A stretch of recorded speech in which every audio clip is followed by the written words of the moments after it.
I always remember I was about 6 years old and I would pack up my Lion King sleeping bag and I would just be sick of it and just run away. I always had this longing feeling in the pit of my chest. Through adolescence, I remember starting to drink alcohol when I was 11, and I remember taking pills for the first time at 12 years old. My mom actually had scripts of painkillers, and she got a lot of them.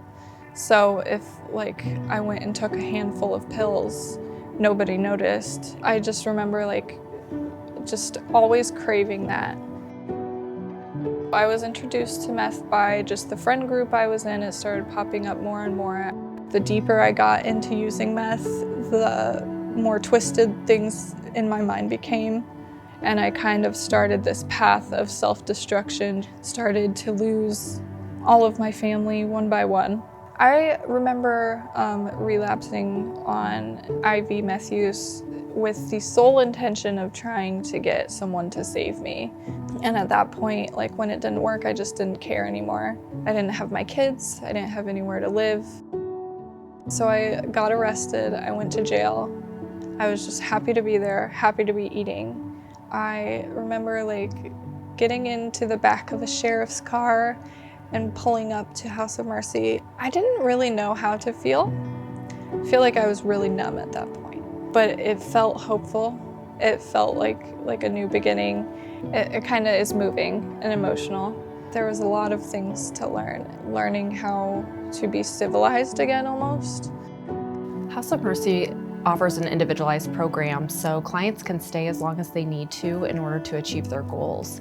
And for some people that takes several months or longer. And having the support of the community is vital to our organization. There's not a lot of programs that can operate with the length of time that we can provide our clients, and really the only reason why we can provide a longer length of stay is due to the community support. In Angela's case, her extra time here really allowed her to be self-sufficient and achieve her goals. I think the biggest thing that I've taken away from House of Mercy is just being on my own. That is something that I've never accomplished before in my life. I'm fully self-sufficient now. I know that the counselor I had, she was an employment education counselor. Everything that I have in my life right now is honestly because she pushed me to go and strive for those things and reach those goals. For Angela, she came in and she did have a record on her past that kind of sometimes got in the way of her being able to get the right job that she wanted. And so it took her a little while to be able to find employment, and once she did gain it, she had this boost of confidence. You know, she felt like she was giving back to society. Today, I have my kids back with me full-time, DHS case closed. I have a car and a license. I'm rebuilding the relationship with my dad, and he is a huge help to us. And I have my own house, and I've held down a job for a year.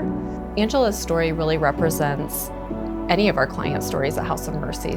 We repair relationships, we rebuild bonds between children and their parents, and seeing Angela with her children is just so heartwarming and goes back to our mission and why we do what we do every day. MercyOne House of Mercy completely saved my life and gave me building blocks to start my life.